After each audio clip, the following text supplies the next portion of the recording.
Olá pessoal, tudo bem? Vamos continuar falando aqui sobre ação penal. Nessa aula especificamente a gente vai falar sobre ação penal pública condicionada.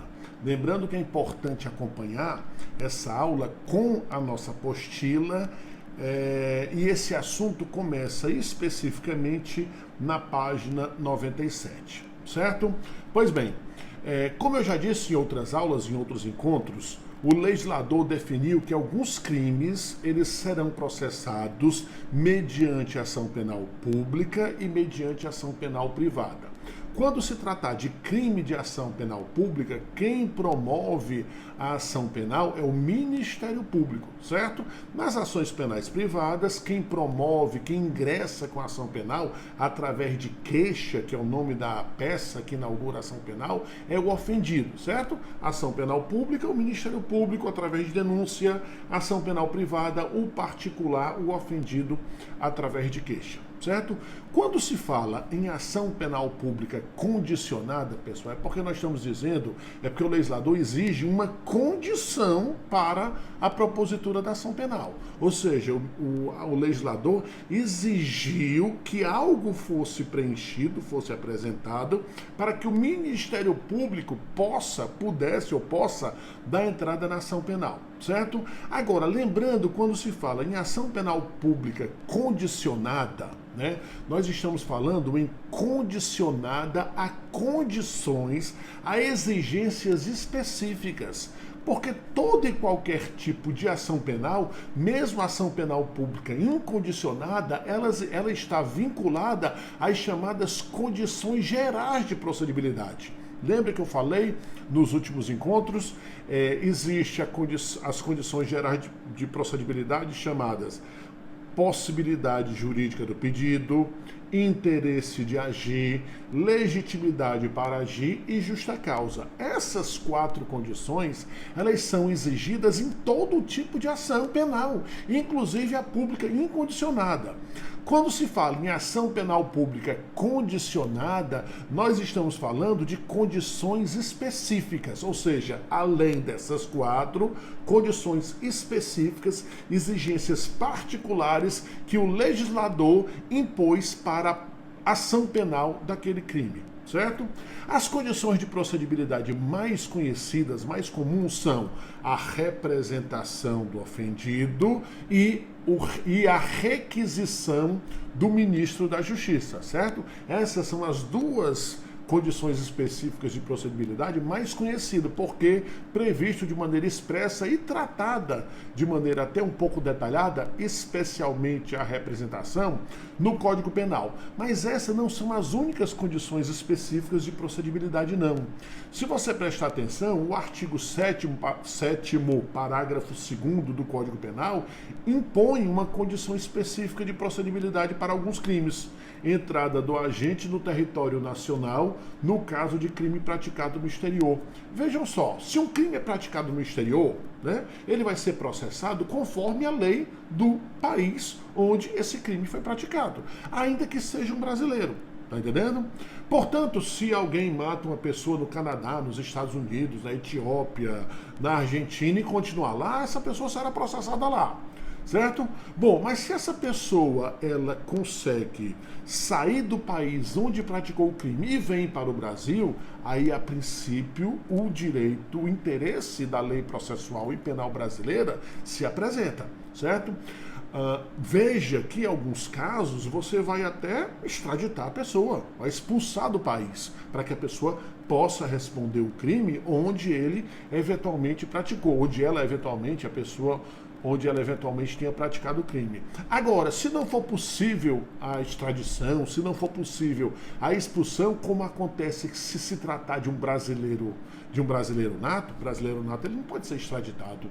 Não podendo ser extraditado, naturalmente, ele vai ter que ser processado no Brasil. Uma pessoa cometeu o crime lá nos Estados Unidos, matou uma pessoa. Um brasileiro consegue fugir de lá, vem para o Brasil. O Brasil não vai poder extraditá-lo para que ele responda à ação penal no território americano, vai ter que manter aqui. E quando ele vai ser mantido aqui, ele vai ser processado conforme a lei brasileira, sujeito à lei penal brasileira, conforme o processo penal previsto no nosso Código de Processo Penal. Portanto, aí o ingresso do estrangeiro no território nacional, quando o crime foi praticado no exterior, é uma condição específica de procedibilidade. Como é condição específica de procedibilidade também a autorização do Legislativo para instauração de processo contra o presidente e governadores por crime de responsabilidade. Nós já vimos, e está muito em voga nesses últimos anos, que existe o processo de impeachment, especialmente do presidente da República. E para que o presidente da República seja processado e o processo dele, o julgamento dele ocorre perante o Senado, sob a presidência do presidente do Supremo Tribunal Federal, existe uma primeira fase que é a aceitação pela Câmara dos Deputados do processo contra o presidente, certo? Então, essa autorização, essa aceitação do Legislativo, no caso a Câmara Federal, os deputados federais, é uma condição específica de procedibilidade. E uma terceira condição específica de procedibilidade, pessoal, é o exaurimento da instância administrativa nos crimes contra a ordem tributária. Pessoal, existe a súmula vinculante número 24 que consagra o entendimento pacífico dos tribunais, especialmente do Supremo Tribunal Federal, que tem a seguinte redação: não se tipifica crime material contra a ordem tributária previsto no artigo tal da lei tal, né, Lei 8.137, antes do lançamento definitivo do tributo. Vejam só, pessoal, sonegar imposto é crime, certo? E é crime previsto numa lei específica que é a Lei 8.137. Todavia, só pode haver ação penal por crime contra a ordem tributária se primeiro a administração fiscal, né, ele entender que a pessoa efetivamente deve o tributo, certo? Portanto, antes da pessoa ser processada por crime contra a ordem tributária, será instaurado um procedimento administrativo fiscal perante a fazenda respectiva, estadual ou federal, né, Receita Estadual ou Receita Federal, Secretaria da Fazenda ou Receita Federal, para saber se a pessoa efetivamente deve o tributo. Se ficar confirmado depois de um processo onde é garantido contraditório e ampla defesa que efetivamente o tributo é devido, aí sim o Ministério Público poderá propor ação penal. Portanto, tem que se exaurir, tem que se encerrar definitivamente com trânsito em julgado a instância administrativa fiscal para o processamento por crime contra a ordem tributária. Portanto, é uma condição específica de procedibilidade para esses crimes, certo? Bom, vamos falar agora, pessoal, sobre especificamente a ação penal pública condicionada à representação, que é uma condição específica prevista expressamente no Código Penal e também detalhada, certo? A representação, pessoal, é uma manifestação de vontade, é uma provocação do ofendido ou do representante legal do ofendido, provocando o Ministério Público a atuar, certo? Sem essa provocação do ofendido, sem essa autorização do ofendido, que a gente chama de representação, o Ministério Público não pode fazer nada, certo? E o legislador estabeleceu que alguns crimes exigem essa representação. Veja, são alguns crimes, não são todos, porque a maioria dos crimes são de ação penal pública incondicionada, ou seja, não exige a representação, tá entendendo? Mas esses crimes especificamente falando exigem essa representação, essa autorização, essa manifestação de vontade, que é uma condição específica de procedibilidade. Eu posso aqui citar alguns exemplos previstos do Código Penal, né? Perigo de contágio venéreo, ameaça, violação de correspondência ou correspondência comercial, furto de coisa comum, tomar refeição em restaurante, alojar-se em hotel ou utilizar-se de transporte sem recursos. O xexo, pessoal, é crime. Corrupção de preposto, lesão corporal leve e culposa, crime contra a honra de funcionário público em razão de suas funções. Eu troquei aqui a ordem, pessoal, porque isso aqui está lá no B, né? E estelionato na modalidade simples.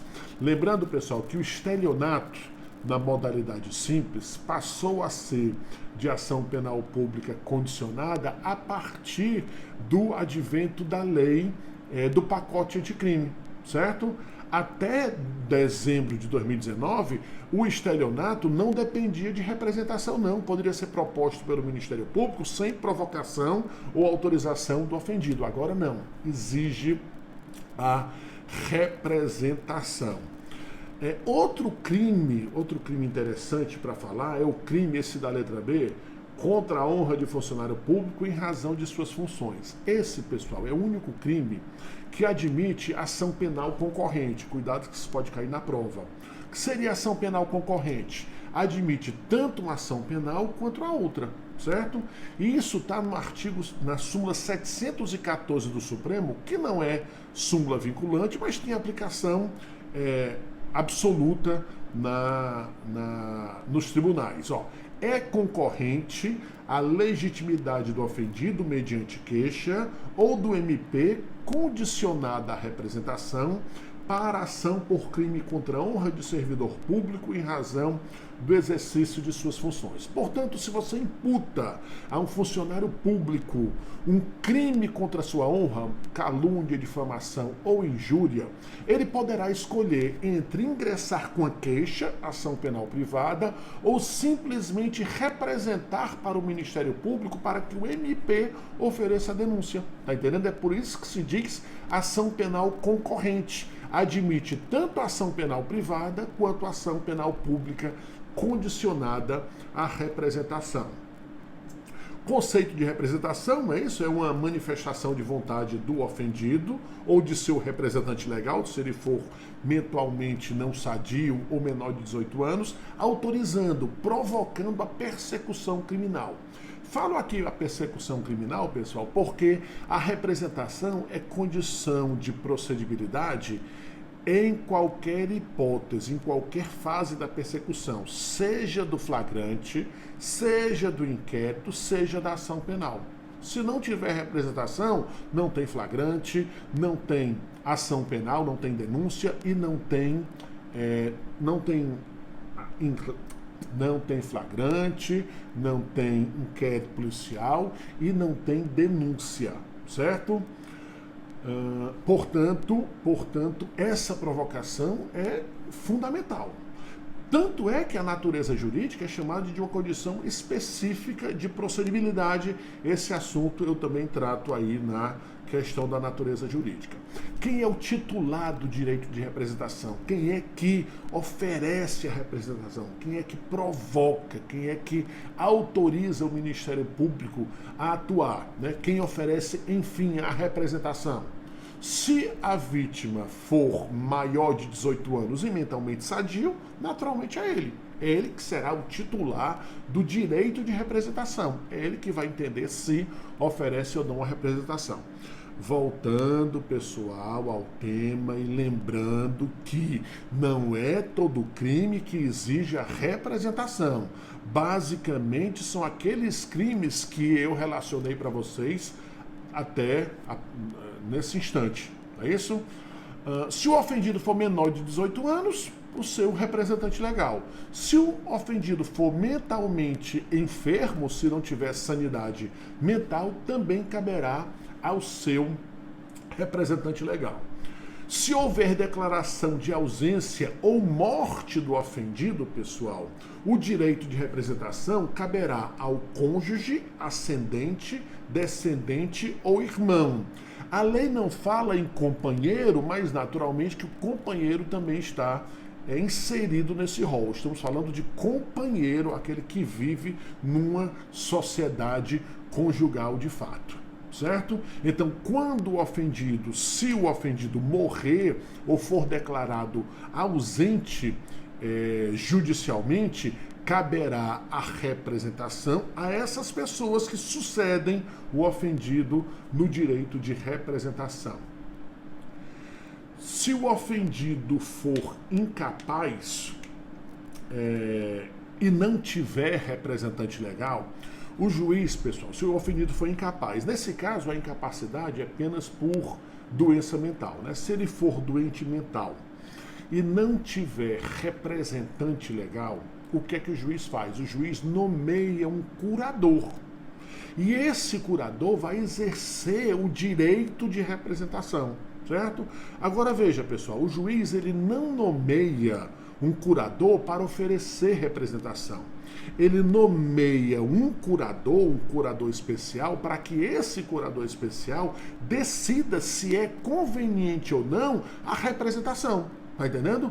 Porque se fosse só para representar, a lei transformaria o crime, né, praticado contra pessoa mentalmente enferma, todo e qualquer crime, ameaça e tudo mais, de ação penal pública incondicionada, certo? Então, esclarecendo, o curador, quando o ofendido for menor de 18 anos e for um daqueles crimes que eu falei que dependa de representação, o curador irá decidir, ele irá analisar se é o caso de representar ou não, certo? A pessoa jurídica sendo vítima, o direito de representação caberá aos sócios-gerentes, ou não havendo sócio-gerente, na verdade, o direito de representação cabe a quem o contrato social entender que é previsto o direito de representação. Se não houver essa previsão, caberá aos sócios-gerentes das empresas, certo? Representação do menor de idade. Pessoal, antigamente, até o Código Civil, né, que entrou em vigor em 2002, a maioridade civil, a maioridade era alcançada aos 21 anos, certo? Só que, a partir dos 18 anos, aquele que praticava um crime era chamado de menor, porque não tinha atingido os 20 anos, mas era menor imputável, certo? Ou seja, a maioridade era só até os 21, mas dos 18 aos 21 anos, essa pessoa que era considerada menor era responsável penalmente. Então era o que se chamava de menor imputável, menor responsável que é responsável penalmente pelas condutas que pratica. Antigamente a lei previa que quando o menor entre 18 e 20 anos ele era vítima de um crime de ação penal pública condicionada, existia essa representação concorrente dele próprio, vítima, desde que maior de 18 e menor de 21, e de seu representante legal. Esse artigo deixou de ter relevância, por quê? Porque a partir de 2002, com o Código Civil, tanto a maioridade penal quanto a civil é a partir dos 18 anos. Certo? Se eventualmente conseguirem reduzir a responsabilidade penal a partir dos 16 anos, nós teríamos, em tese, a possibilidade de ressuscitar esse dispositivo. Ok? Prazo para o exercício do direito de representação. Isso aqui é muito importante, pessoal, porque o ofendido ou o representante legal, eles têm um prazo para exercer o direito de representação. E a regra geral é que é de 6 meses contados da data em que o ofendido toma conhecimento de quem é o autor do fato. Veja, 6 meses, mas não da data do fato, mas da data em que se sabe quem é o autor do fato. Certo? Geralmente o conhecimento do fato e da autoria se dá na mesma data, mas eventualmente não. Então, prazo que é decadencial, portanto um prazo penal, só é contado a partir da data em que se sabe quem é o autor do crime de ação penal pública condicionada. Antigamente, pessoal, a lei de imprensa, ela dizia que os crimes lá previsto, lembrando que a lei de imprensa ela foi considerada inconstitucional pelo Supremo Tribunal Federal, certo? A lei 5.250 de 67 foi considerada não recepcionada, portanto inconstitucional pelo Supremo. E ela dizia, quando vigorava, que o direito de representação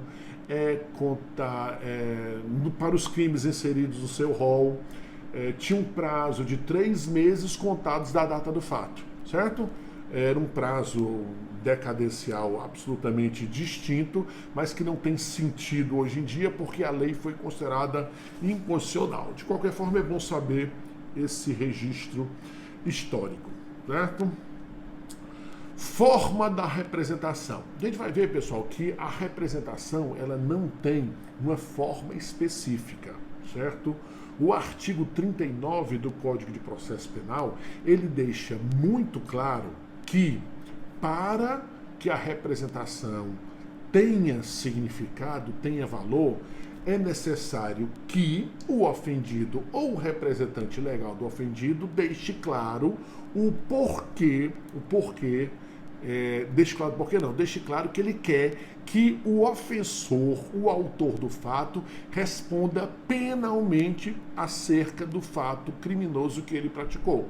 Tá entendendo? Então você tem que dizer, ainda que seja num papel de pão, né, eu quero que fulano responda pelo seu crime de ameaça. Ali está a representação. Não precisa fórmulas pré-estabelecidas nem coisa do gênero. Num boletim de ocorrência que você faz na delegacia de polícia, deixando claro que você quer que a pessoa responda penalmente, aquilo ali já é válido. Portanto, a representação ela é informal, mas ela sempre tem que ser reduzida a escrito. No caso, pessoal, não é exatamente... lembra que eu falei que o inquérito policial ele é escrito? Na verdade, você precisa documentar o direito de representação. E a maneira mais fácil de fazê-lo é através da forma escrita. Eficácia objetiva da representação. Pessoal, o Código de Processo Penal, ele não esclarece isso muito bem, mas a doutrina e a jurisprudência até patinam em relação a esse assunto. Eficácia objetiva da representação seria o seguinte, o Ministério Público, aliás, o ofendido representou contra contra uma pessoa, mas além dessa pessoa, outras pessoas também praticaram o crime. Pela eficácia objetiva da representação, o Ministério Público, diante de uma única representação, somente contra uma pessoa, ele poderia propor a denúncia contra todo mundo. Tá entendendo? Bastaria a representação contra um. A doutrina e a jurisprudência, como eu disse, não tem um consenso a respeito disso. Particularmente, eu entendo que se o Ministério Público só pode oferecer denúncia quando há representação específica contra cada pessoa. Se o ofendido representou somente contra A, deixou B e C de lado, é como se ele estivesse abrindo mão da representação até contra A. Ele não deveria propor denúncia contra ninguém. Portanto, eu particularmente, e parte da doutrina e da jurisprudência, é contra a eficácia objetiva da representação. Mas existe uma boa parte da doutrina e ainda da jurisprudência que entende que é perfeitamente possível. Representou somente contra A, o MP estaria autorizado a oferecer denúncia contra B, contra C, contra D, contra qualquer um. Certo? Destinatário da representação, né, a quem se destina, pode ser ao juiz, ao Ministério Público e à autoridade policial, né? Lembrando que se o Ministério Público entender que já tem os elementos, ele denuncia logo, né? O delegado de polícia investiga. E o juiz, se for o caso, remete ao promotor de justiça ou ao delegado para que tomem as suas providências.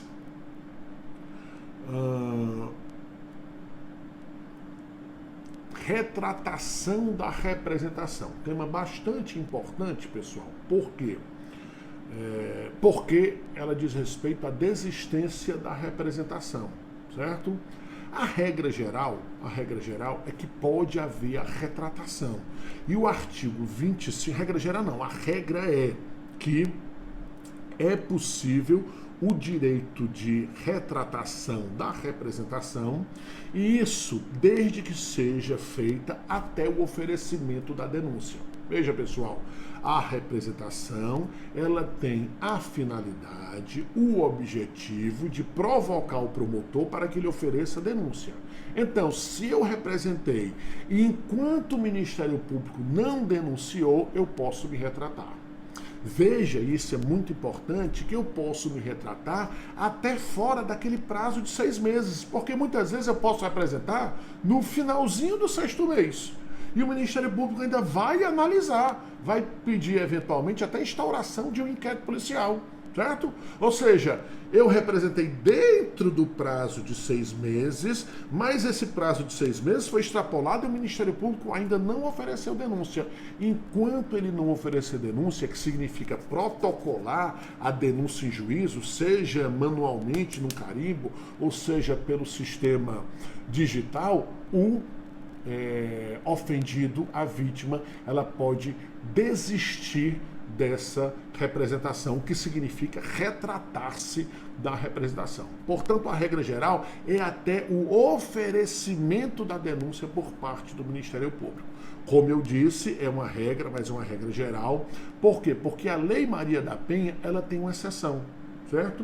A Lei Maria da Penha, ela diz no artigo 16 que o direito de representação poderá ser renunciado, não fala exatamente em retratação, fala em renúncia, mas esse renúncia aí é exatamente a retratação, até o recebimento da denúncia e numa audiência especialmente designada para esse fim. Pessoal, a regra geral é que, em caso de retratação da representação, o Ministério Público, aliás, o ofendido pode se retratar até o oferecimento. Né? E basta escrever, né, e colocar nos autos que essa retratação tem valor. Agora, quando se tratar de crime albergado pela Lei Maria da Penha, essa retratação só é cabível numa audiência especialmente designada para esse fim. E até o recebimento da denúncia. Pessoal, existe uma diferença entre oferecimento da denúncia e recebimento. Oferecimento é quando o promotor de justiça protocola a denúncia em juízo. O recebimento é um momento posterior em que o juiz analisa se aquela denúncia está em forma. Quando o juiz recebe a denúncia, o juiz está dizendo: essa acusação é viável, porque ela preenche todos os requisitos. O recebimento da denúncia nada mais é do que o ponto de partida para que o réu seja efetivamente processado em juízo. É a aceitação da acusação. Evidentemente que o juiz pode receber a denúncia e depois absolver, né? Portanto, tem o oferecimento da denúncia e tem o recebimento da denúncia.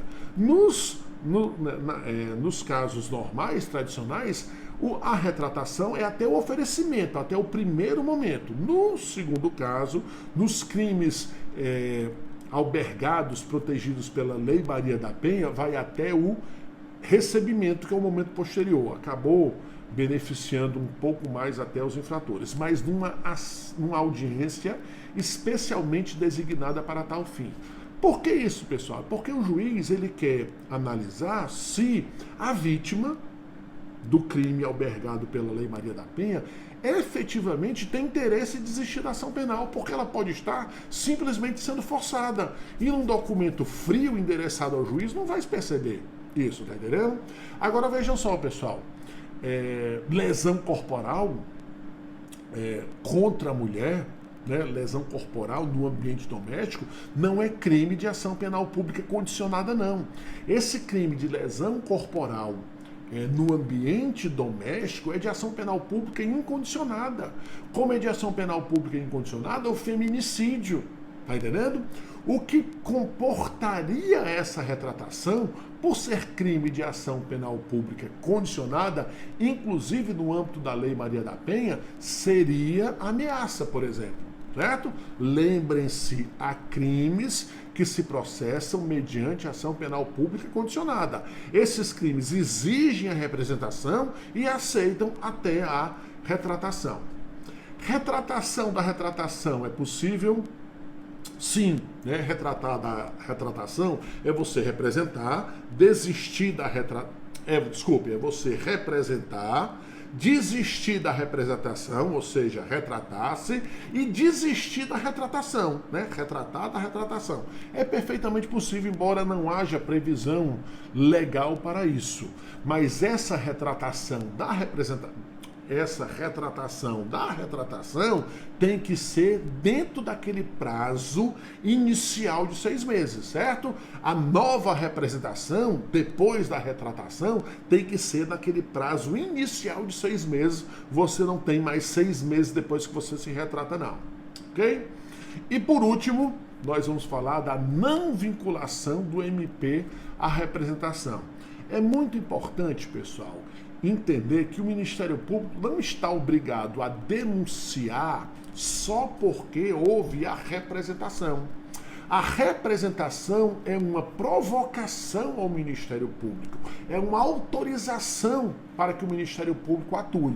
Agora, se o Ministério Público entender que as outras condições de procedibilidade, justa causa, especialmente possibilidade jurídica do pedido, não estão presentes, ele não vai estar sendo obrigado a oferecer denúncia, entenderam?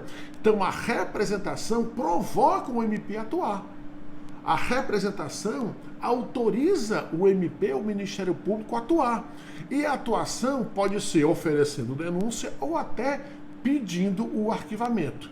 É por isso que diz que não há vinculação do Ministério Público à representação feita. Ele tem que analisar, representação, autoriza o MP a atuar. Beleza, autorizou, vou atuar. Aí quando ele percebe e vê que não tem elementos, pede o arquivamento, certo?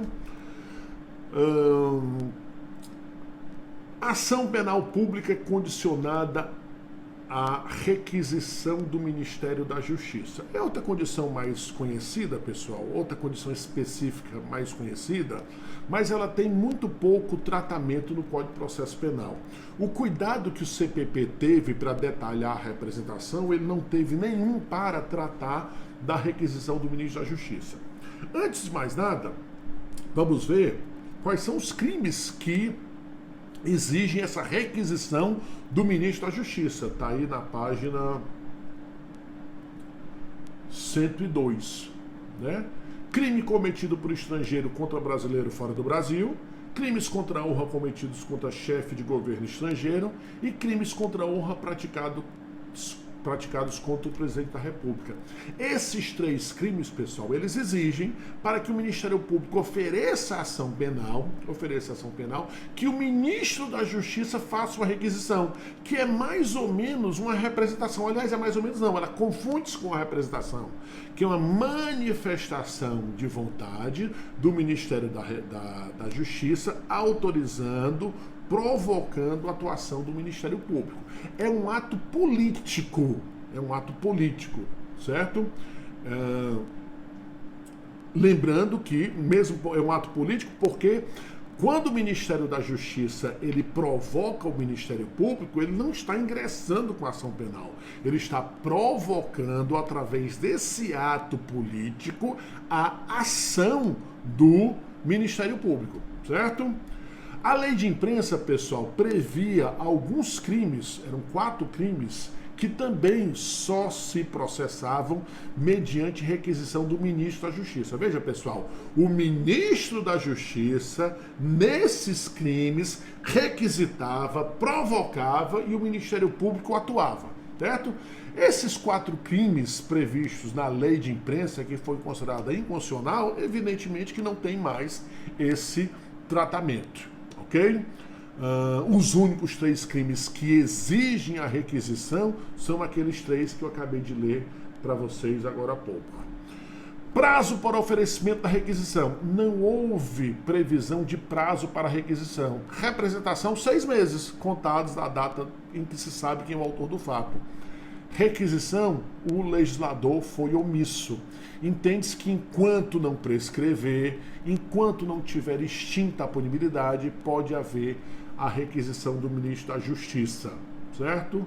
Retratação da requisição, a doutrina pacificamente e a jurisprudência entendem que não. Como se trata de um ato político, um ato pensado, certo?